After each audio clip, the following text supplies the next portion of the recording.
Welcome back to Reality with a Twist. I'm Gunnar. I'm Gabe. I'm Dylan.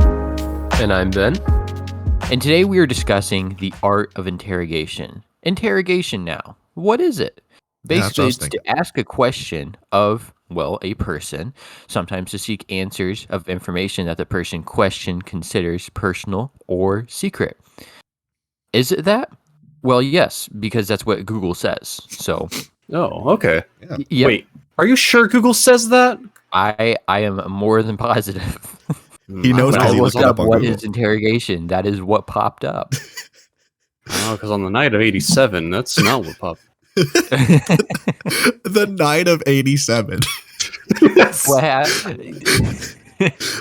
What happened on the night of 87, Dylan? You know what? Know what? Spare it. We'll get to that in the interrogation, okay? Yeah. All right. Okay. So now, have any of you guys actually been interrogated? So, I think when we all think of interrogation, we're thinking like some cop in like some like room in a office, right? And then there's a light and slamming of tables and throwing of chairs. But I mean, it could be a number of things. Like maybe we went to the principal's office. Maybe we got grounded by a mother. Maybe you donated 12 kidneys to the local children's hospital. I mean, We've all been there. Yeah. I don't know why they got so mad about the 12 kidney thing. Hey, you're helping 12 kids, Exactly. Yeah. But yeah, and I think to give a more realistic answer, I think all of us can say we've been interrogated in some form throughout our lives. Yeah. All right. Well, I want you guys to think of, brainstorm a time when you all got interrogated, and then we will take some time. What we'll do is we will go into our Jeremy update, and then we will discuss the times that we were all interrogated. So let's lead into our Jeremy update. All right. Today, I'm in charge of the Jeremy update. It is a huge honor. So, unfortunately, Jeremy's been going through a little bit of a rough time. He's had vertigo ever since he went to Cedar City. Poor guy. I've never had vertigo, but I know it's bad. Have you guys ever had vertigo, or somebody who has it? I honestly, I wouldn't know if I've had it before, because it's not something I would have diagnosed. Yeah, no, but sorry, go ahead. My girlfriend actually has vertigo, and basically she can't move super fast, or else she gets really dizzy, and she can't there's a whole list of things that she has to do, or else she'll just have vertigo. So it's really weird how she has to move. Huh. Yeah, I've never had it. Okay. Well, vertigo, for those of you who may not know, it's like a feeling of spinning or dizziness. It causes a lot of nausea, a lot of balance problems. Unfortunately for Jeremy, he said he was throwing up a lot. And as soon as he recovered from that, he got a fever. So, oh wow. Yeah, Jeremy is going through that. But on to some good news. He got to meet the sister missionaries that taught his mom when she was 14. Wow. That's cool. Yeah, so that had to have been really meaningful. He said it was super cool. So I'm really happy for him there. And then the final thing that Jeremy has mentioned is that there are lots of Spanish speakers in Cedar City to teach, which is great. I know Jeremy he's basically fluent in Spanish, and I'm really proud of him for learning that. And it's not easy. Cedar City sounds like either an amusement park or an electronics store. That's all I got. That's all you have to say about that. Oh no, Jeremy! I hope he recovers from his vertigo and his fever. Man. Cedar City sounds like. You're thinking of Circuit City too, and that's what's irritating exactly what me I was about thinking it. And Cedar Point. Two totally unrelated things. Exactly. So it does sound like both of them. Well, I'm saying is if Jeremy has vertigo, an amusement park is not the best place for him to be. That's all I'm saying. Why? What? Okay, what amusement parks are in Utah, by the way? Well, anyway, Jeremy, if you're hearing this, we all hope you're going to do better, except Gabe. He's wondering why you're at a theme park called Cedar Point or Cedar City, whatever. I don't know. Yeah, Jeremy, do better. Yeah. Do better, Jeremy. Just feel better. You got to be more careful, Jeremy. All right. Well, it's good to hear that Jeremy's recovering. Hopefully, he continues a good recovery, and I'm glad he was able to meet some cool people. So let's move on. We're going to go back into our discussion. I'm going to lead off. So the first time I was ever interrogated, or that I can at least remember, I was in kindergarten. Okay. Ooh. And me and my best friend at the time, Michael, were climbing up this it was like a rocket ship playground thing. Basically you climb up and there was a platform at the top, right? And it was great. It was fun stuff, right? Anyways, well, we got to the top and I was like, yeah, we made it. And I threw my arms into the air. Well, Michael thought I was throwing punches and then got really scared and thought I was about to attack him. Ooh. Oh, yes. So, Michael goes to the principal's office and, I thought, me and Michael's my best friend. He would never do that, right? And boy, was I wrong. Anyways, and he reports me and says I punched him, which I never did. What a And so rat. I had to sit in the principal's office and talk about how I, only threw my arms up because I was really excited. But of course, it's a kindergartner, so it doesn't sound that realistic or believable or anything. Like, who's gonna believe me? Anyways, and so they call my parents. I had to explain my story to my parents, and then they didn't believe me either. So I ended up getting grounded for a week. Because Michael's scummy little snot-nosed self was a coward.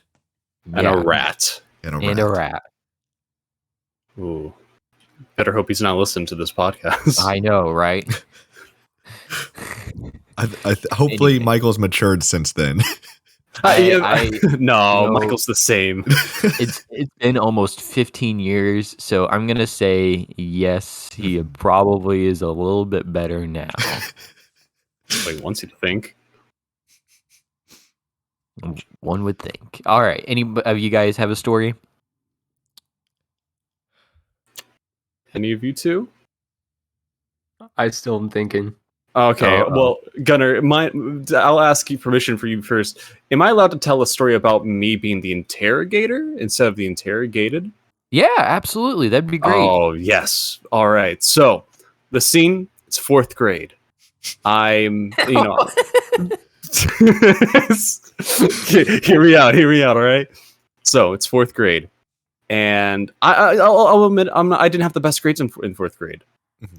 I did really bad in English and spelling and all that. And in 4th grade, we used to have these like weekly spelling assignments where we'd have to do like 5 spelling activities. And when we did them, we had to get them signed by a parent or guardian to confirm that we did in fact do these. And they watched us, and the parent or guardian watched the student do those said spelling activities. Well, I had been a good boy in that aspect, and I had been doing those spelling activities. However, I kept noticing that my parents would yell at me and said that I never turned it in. And me being the very scared young boy I was, just trying to improve his grades, I'm like, what are you talking about? I have been. So I figured I had to get to the bottom of it some way or another, because I knew I was turning in those papers. So the day came where it was time for us to turn in those assignments once more. And I was the first one to turn in, so I made sure that my paper was at the very bottom of the pile of other papers. And so I asked my teacher, do you mind if I look through the stack of, all the papers real quick just to see if mine's there? She allows me to do so. And when I get all the way down to the bottom where my page is supposed to be, my name is erased and a different signature is put there. No. And it's this girl who did it. Her name is Morgan. And me being the investigator I am, I went up to her desk and I asked her, "You might tell me what this is, Morgan?" Morgan's like, what are you talking about? It's my spelling checkoff list, my spelling activity sheet.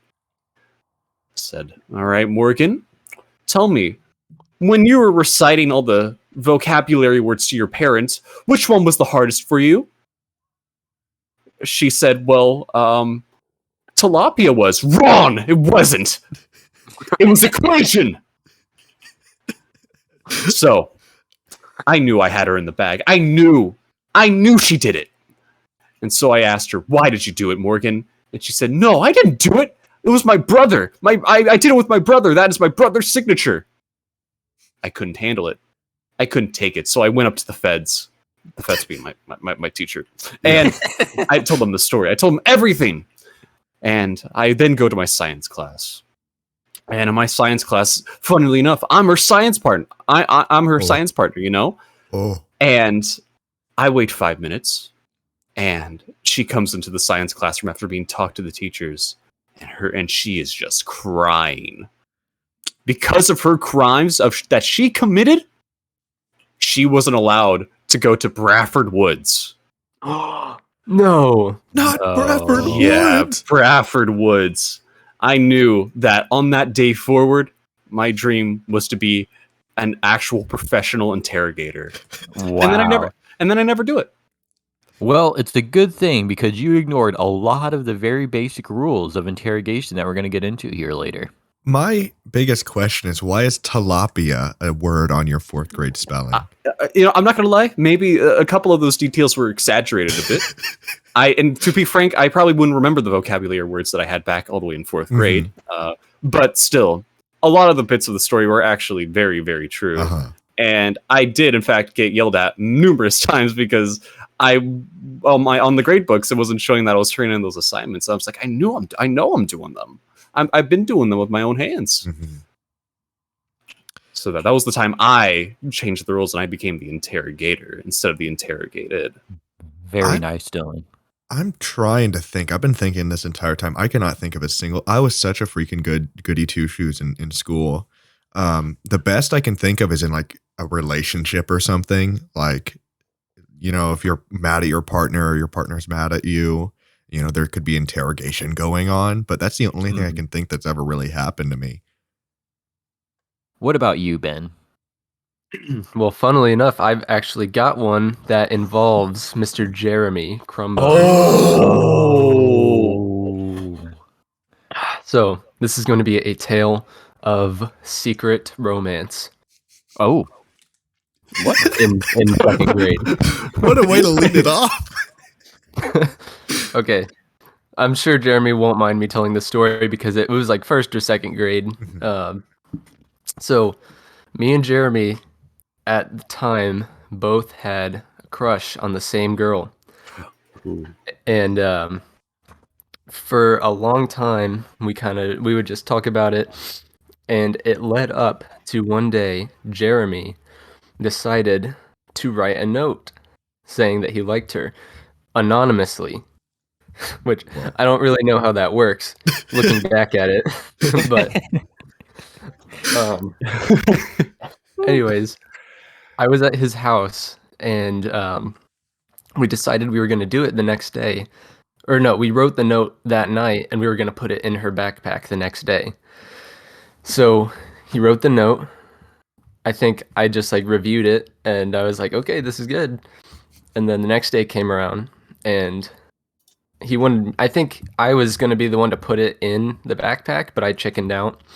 Ooh. And so Jeremy did that part. I think he just walked by and put it in there. Our hearts were pounding. Anyways, I think it was the next day that she and her friends were all standing in a little group, and we knew that they had found it, and they were talking about it and, you know, laughing and all that kind of stuff. And so one of them, her friend, was sent out around the classroom to ask people about it and to ask who did it. And when it came around to me and Jeremy, we acted clueless, and we got away with it. But then they came up with a genius idea. They got a piece of paper and took it around the room and had everybody write the word hello. And so they were getting handwriting samples to compare it to the note. DNA. And it's actually crazy because it worked. They got Jeremy. Wow. Um, Wow. I think I told them to like write it in different handwriting, but he didn't, and so they compared it, and they found out that it was Jeremy. I don't remember how it got out, but I just remember I think one of them came up to Jeremy and confronted him about the handwriting sample, and he was just like, "Yeah, okay, it was me." Um, and so this was a case in which an interrogation, the verbal interrogation, didn't work, so they had to resort to different methods, and they got the answer they were looking for. So I actually just thought of something. I don't know if this counts as interrogation, but it's another Jeremy story. Like I think it can work as interrogation. Man. This time verbal interrogation worked very well. So me and Jeremy were in the same science class in 7th grade with one of my favorite teachers of all time. And we also had a friend named Josh who was in that class. We all were like a little group. And one day, Jeremy and I didn't do the homework because we were lazy. And Oh, no. luckily for us, Josh, the little angel, he did it. And we were like, we were 7th grade. We were getting bad. Like we were on the wrong side of the tracks at this point. Yeah, they're the bad boy days. Yeah. And, Five Nights at Freddy's and all. But so we decided, what if we just copy off of Josh? No harm done. He doesn't care. He was fine with it. He's our friend. So me and Jeremy start writing down as fast as we can. And little do we know, Mr. I don't think I should name him, comes and looks straight at us. And I immediately look up and recognize him. And I'm like, oh crap, the jig is up. And just by a simple stare, I was out. But Jeremy didn't get the memo. So he was still writing down. And then the teacher was like, hey, what are you doing? And Jeremy, instead of looking up and seeing that it was our teacher, he just said, hold on, I got to keep writing, which kind of sealed the deal. He said, just a sec, I got to write this down. And yeah, so no real interrogation was needed. He just kind of gave it up. He just gave a very quick confession. Well, actually, I would consider that an interrogation because he used one of our rules that we'll get into in just a little bit. Wow. Ooh. Okay. I just want to add, Jeremy, like, what was Jeremy? Like, Jeremy, like, he just keeps getting himself in all these bad situations. A rebel.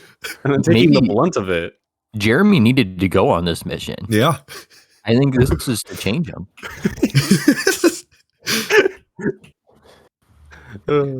All right. Well, I'm glad we got a story from each of you guys and myself. Are you guys ready to get into the interrogation part? Of course. Let's All do right. it. So I'm going to pick on just one of you and to interrogate. I think I'm going to go with Ben. Oh no. Oh. Oof. Okay. So the first step is to we want to act friendly and casual, and this is actually going to I'm going to be using all of this from Wikihow, how to interrogate. So The most reliable. I think that's what the Academy uses. So we're going to start with our first part, which is where you got to act the part, okay? So we want to act friendly and casual here. So let's go for an example. So Ben, I understand you're going on a little trip this summer. You mind to share? Yeah. I'm actually going to be. Ben, I'm going to stop you right there. You don't want to share. You're going to ruin this whole It's a interrogation. top secret, man. Sorry, you came in with that friendliness and you got me already. It's already winning. Yeah, sure. Why not? Okay, so I'm Did you trying murder to, I'm 7 trying to people? hide the trip. Ah, you got me. So you want me to hide the trip, essentially? Yes, hide the trip. Okay, that's the goal. All right, I'm ready. Okay, now we're going to go into our second step, where you got to act in control. Look, sir. So we want to make sure that we use professional language. Notice how I said sir. All right. Anyways, so look, sir, you better tell me, or else I'm gonna get angry. And when I get angry, I go grrr. What are you, the Incredible Hulk? Tremble, Ben.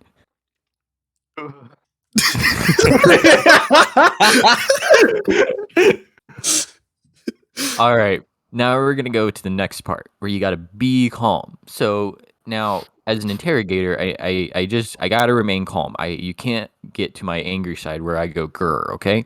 So now, as a group collectively, we're gonna do some deep breaths to relax. Okay. Okay. Everybody, inhale and exhale. I think we all just killed our microphones. Yeah. Yeah. All right. Anyways, and then a suggestion that he says on here: do not use good cop, bad cop. Okay. Yeah. So now we're gonna go into the next part. So we need to develop this sort of relationship. So basically, it's going to help them feel just a little bit more comfortable with you. So let's keep going, right? Mm-hmm. So I need to show you kindness, Ben. Ben, Okay. I love you. Oh. I'm ready to talk. Yes, I killed 7 people. They're all in my backyard. All right. So now that I've confessed my love to Ben, I need to talk to them about some other subjects. So, did you see the sports game last night? How about those gas prices, Ben? I don't know. You can't just move on from the "I love you." I'm just being honest. Taxes, am I right? You're wrong. No. All right. So now I need to get to know you, Ben. Okay. So, Ben, you single? No, actually, I've been in a relationship for a little over a year and a half now. Gunnar, get out of there. It's not worth it. All right, we can change this. So, I need to help you with something unrelated. But it actually is related to the me, I love you. Yeah. So, I hear you're looking for a new partner, Ben. Where'd you hear that from? My inner thoughts.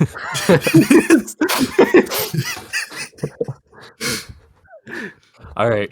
Now it's time to ask you for some opinions because we're just trying to get a little off track. I need to get more comfortable with you. This is just what Wikihow says, and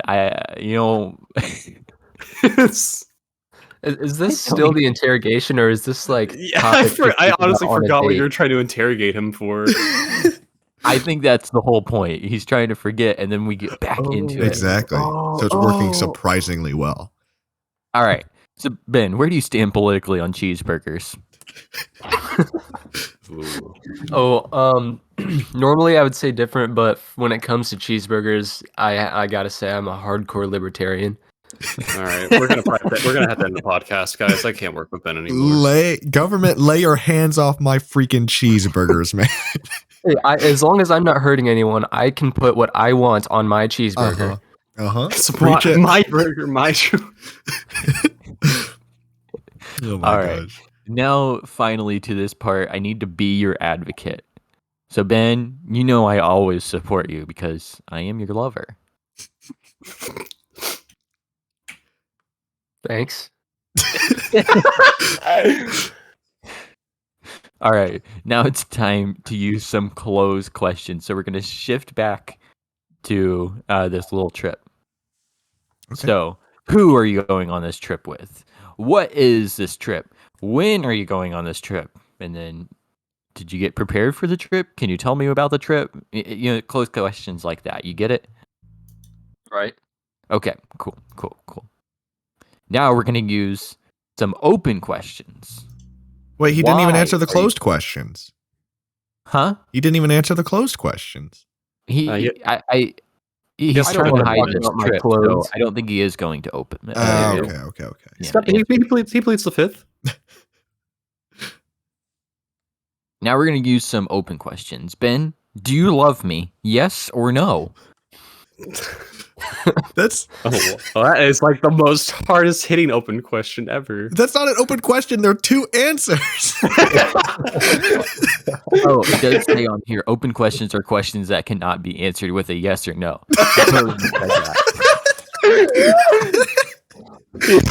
There's not. I thought it said it can be answered with a yes or no. I'm starting to think Gunner's not qualified to interrogate Ben.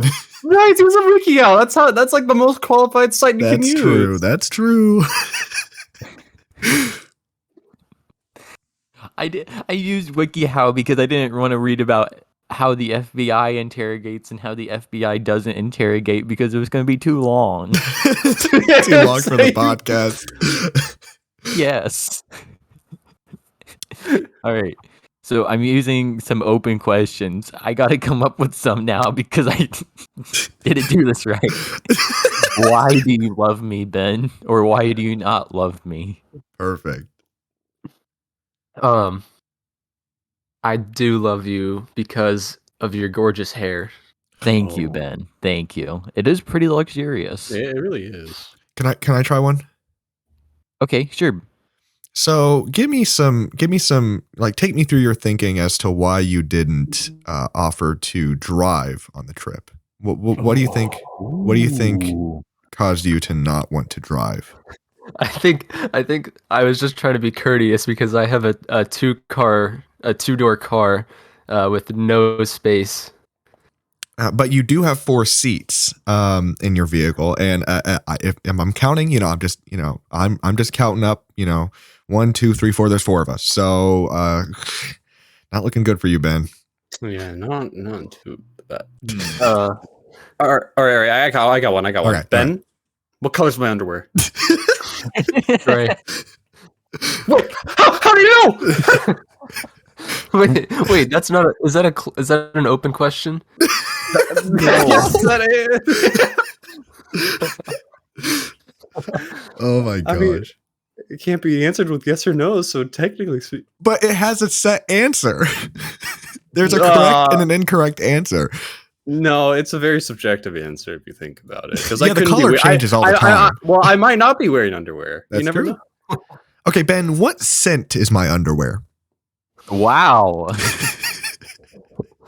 Dr. Squatch Pine Tar. This guy's good. It's a guy. He knows us. He knows our tricks. All right. So now it says to use some funnel questions. I'm not going to ask any funnel questions because I didn't know how to come up with any. Maybe you guys can help me out. Yeah. So Like basically, funnel questions are what WikiHow says is they start broad. They're fairly safe to answer, but they actually really are slowly narrowing down the information you really want. Okay. So some examples of this would be like earlier with Dylan, like asking what question, what spelling word or whatever, right? Yeah.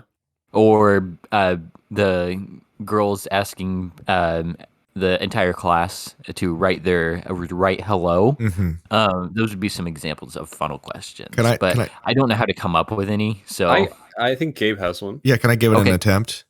Okay, Yeah. Ben. Would you consider yourself a well-traveled person? I'd say fairly well when it comes to the U.S. at least. Okay, well, you mentioned the U.S., so are you saying you've never been out of the country before? I am saying that, yeah. Okay, so where have you traveled in the U.S., if you don't mind me asking? Well, I've traveled through several states in order to get to vacation destinations. I've been to Florida, I've been to California once, been up to Pennsylvania, etc. So it seems like you. So would you say you are more of a warm weather or cold weather fan? I would probably say warm would be more Okay. my style. So if you were to go out of the country, you'd obviously choose Mexico, right? No, maybe. Well, maybe. Maybe. What? Okay. What about Canada? Would you ever want to go to Canada? Yeah, I'd probably give Canada a try. Okay. Okay. Ben, if you don't mind me asking, when when you get older and whatnot, and you get more settled in, would you want to live somewhere, out in the rural areas, or would you like to be in a more close knit area in like an urban city or something? I really do like rural areas, but I think being near an urban area has its serious benefits. Would you say that you would much prefer going to just urban areas on very like how would you say it, very one-off occasions? Yeah, definitely. I would say so. What type of urban areas do you like the most? Do you like areas with tall buildings? Do you just like ones that have more openness and like things centralized around parks or I like a good mix of both. So something with its, tall buildings, its attractions, but also with some nice parks to visit and maybe do some hiking and whatnot, So, climbing. would you ever leave the country to visit a city, a specific city? Yeah, I would do that. So, based on our location, if you were to leave the country to visit a city, what do you think would be the easiest to visit? You had to leave the country, but you wanted to visit a specific city out of the country. Um, well, I'd say maybe Toronto. Wait. I rest my case. All right. Well, you guys actually used some really good funneling questions. Why, So thank props to you guys. now what color's my underwear? You didn't answer that All right. And then you guys also used some really good examples of description questions too. So we're going to go ahead and skip that step. Oh, nice. And now we want to use some analytical questions. So ones that make them think beyond the surface. Actually, I think you guys really did hit kind of all three of these with your questions. Um, so, um, like, I guess a good one would be, why would somebody go to Toronto, Ben? Oh, that's a good one. For somebody who lives in the US, Toronto would be a good way to just do something out of the country, but still not too far away. Still some good attractions and things to see. Yeah. Okay. Cool. So, and finally, on step 6, it says, do not use leading questions. So we don't want to be like, oh, Toronto's pretty unsafe, don't you think? Basically, it says on here, it just makes you seem untruthful and untrustworthy. I don't know why, but it's just how you come off, I guess. I don't So, know. I've been watching a lot of that one channel, that JCS Criminal Psychology channel lately, and Same. I feel like the interrogate. Now, this is of course like legal, like this is like police, FBI kind of stuff. But I feel like they do sometimes use leading questions. They kind of alternate between super safe to answer funnel questions, and then sometimes when they're actually starting the real like accusation part, they do leading questions. They try to do like a gotcha thing, I guess. I don't know. I could be wrong. All right, and then finally, with our last step, we're going to have some tips. So basically, never use silence. For example, like this. Don't do that, okay?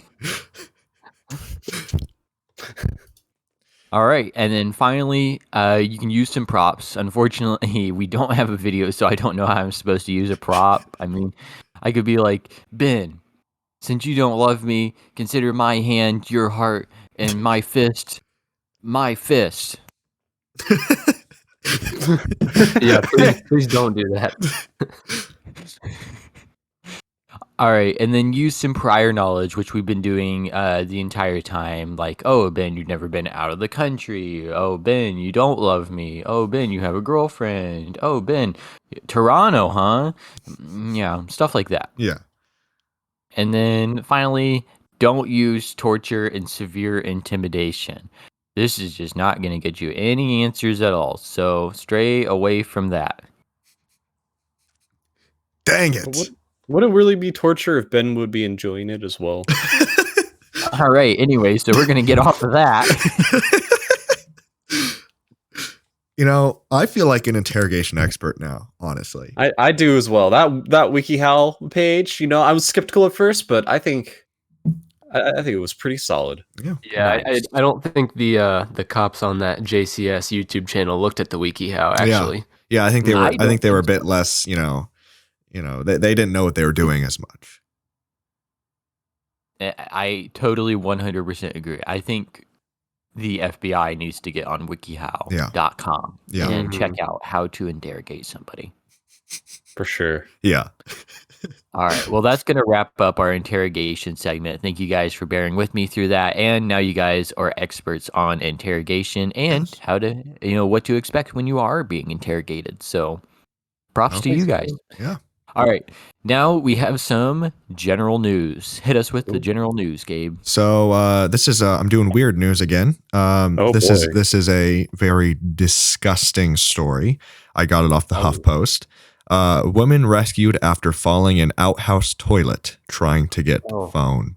So this woman was in Washington State, and she was at a park, and she accidentally dropped her cell phone into an outhouse toilet. As you do.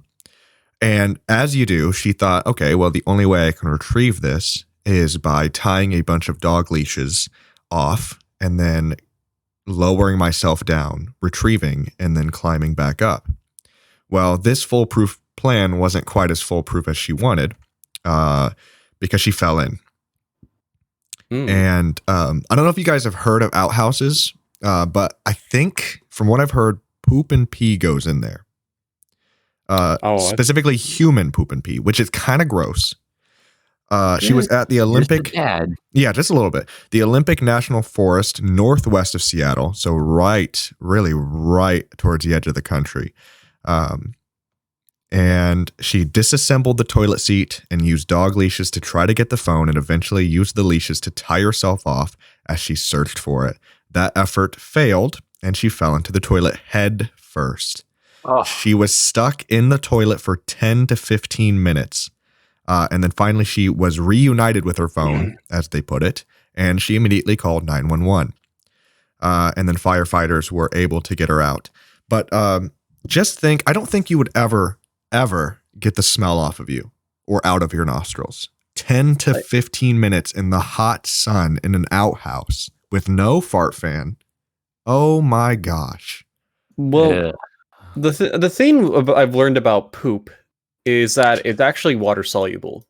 So it's actually relatively easy to wash off any poop. Maybe like not on clothes and stuff, but like at least on your body, you'd be able to get rid of that scent pretty quickly. Well, go ahead.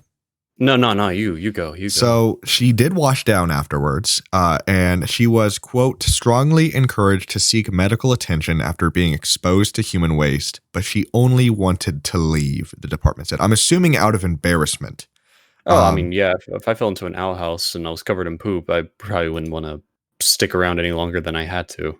Yeah, but I'd just be paranoid enough because things are brewing down there. Like,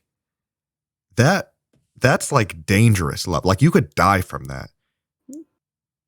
Like that is true. If she had any cuts on her body, which she fell, so maybe she got cuts on her body. If she had any kind of open wounds, she's dead. Not literally, but like such an easy infection. Be infected and could get really sick from that. Anyways, I personally really want to move on from this story. What's the next story, Gabe? Okay, well, that was our only story for today. Yeah, that's so okay. I could repeat it if you want. No. We'll take a pass. Open up to the Q&A. So, Gabe, let me interrogate you on the subject real quick. Do you poop? All right. So that's the end of that segment. Cool. Yeah. All right. Now we have our music segment. This is a new segment. Would you like to tell us more about it? Of course. So if you heard our last podcast, you know that we're from Indiana, and we're all from Indianapolis, to be more specific. We wanted to add a segment where we promote local music, but we wanted to get express permission from the artists we promote so we can like actually play a little bit of their music on the podcast. And the very first artist I even thought to contact, and lately they've been one of my favorites. They responded to me like within minutes. I was really lucky, and they gave us permission to play some of their song. They're called Northwest, and as the name may suggest, they're from Northwest Indiana, also known as the region, which I just learned this year. I never knew that Northwest Indiana was called the region. Their genre would be described as indie dream pop with tones of shoegaze. Now, I got that from the Instagram page that originally promoted them, Equinox Music Festival, which is a music festival that was at Ball State a little while ago. They're releasing a lot of music this summer, so keep a lookout. They're on Instagram at Northwest219, and you can find them on Spotify. This is one of my personal favorites. It's called Come Around. All right, ready? Yep. Mhm.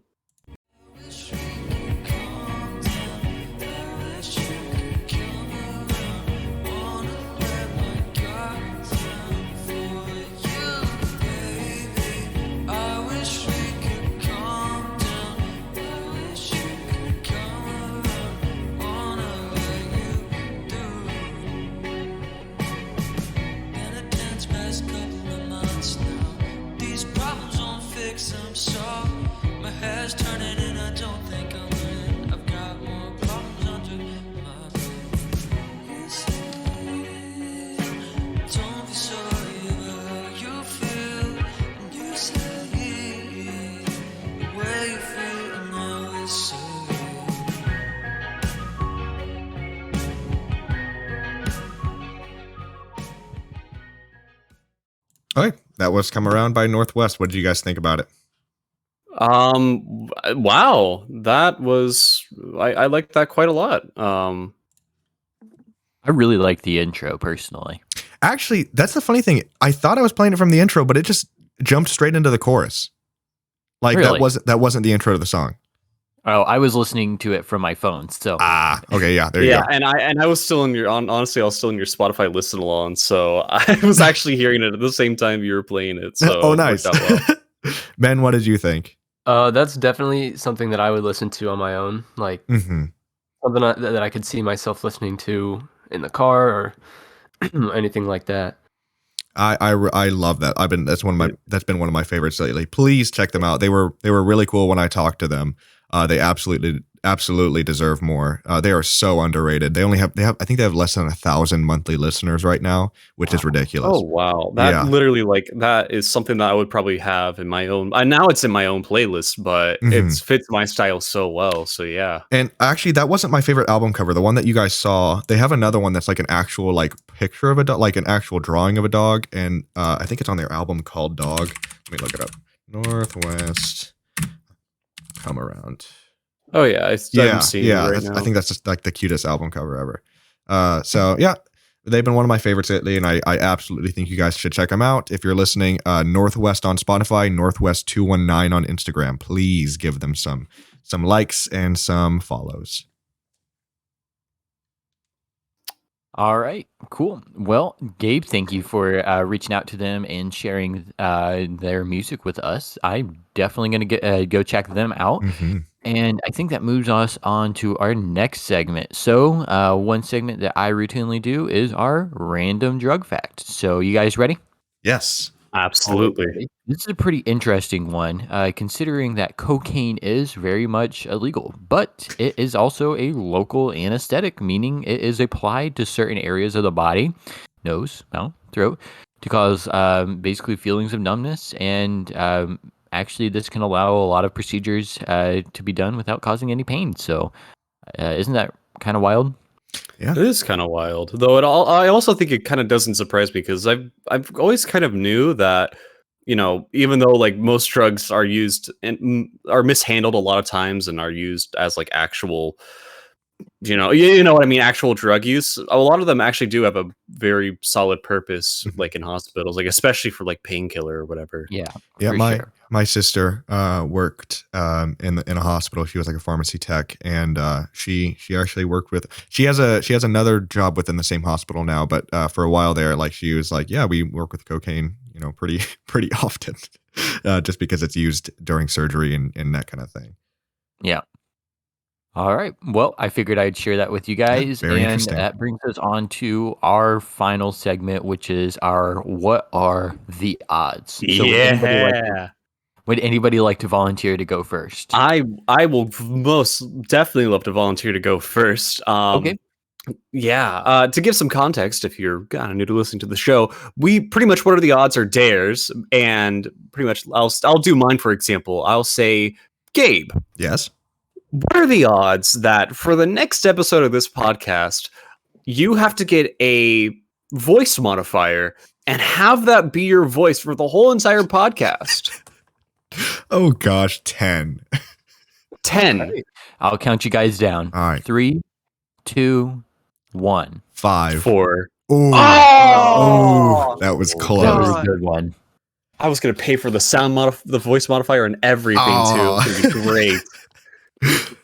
All right. I will go next. Oh, and just for context, if none of us hit, for our new listeners, we will do a descending odds, which means that we will. You kind of get to set your own odds for things, but in a descending odds, you have to do less than the person before you. So that means that somebody in the group will have to do it.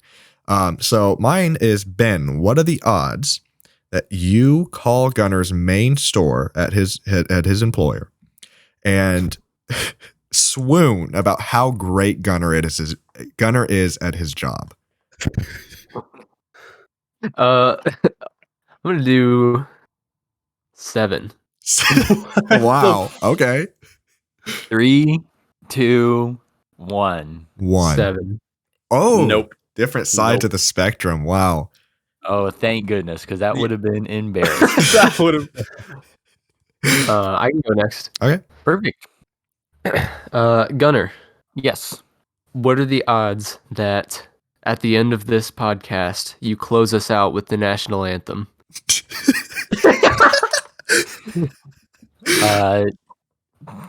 15. Okay, I'll count you guys down. 3, 2, 1. 13. Ooh. Nope. Oh, Okay, All one right. more. Dylan, Hello. what are the odds that you call your father and promote our podcast, Listen to Reality with a Twist, okay, and then just hang up? See, I've already done that, but like, I just because I don't want to do it to him right now, or yeah, I think like 8, Okay. 3, 2, 1. 6. 6. oh, we got a hit. We got a hit. Put it on speaker. I don't. He's probably not even awake right now. Honestly. Oh wait. Can I do a backup odds? No. What's up? Hey, are you awake right now? Yeah. Oh, I just wanted to let you know to be sure to listen to our podcast, Reality with the Twist, on Spotify. I hung up. I'm just like sitting here. Oh no. You know, there Well- was something heartwarming about that, and that's how fast he answered the phone. I think that is. Yeah, but he probably thought I was in danger. Or something. Oh yeah. Yeah, it's- Well, I'm sure he'll find out what that was about when he listens to our podcast, Reality with a Twist, on On Spotify. Spotify. yeah. And now I gotta go tell my dad I'm okay. All right. Well, thank you everybody for listening to Reality with a Twist today, the art of interrogation. I'm Gunnar, I'm Gabe. I'm Dylan. And I'm Ben. and you guys take care. Bye. Bye.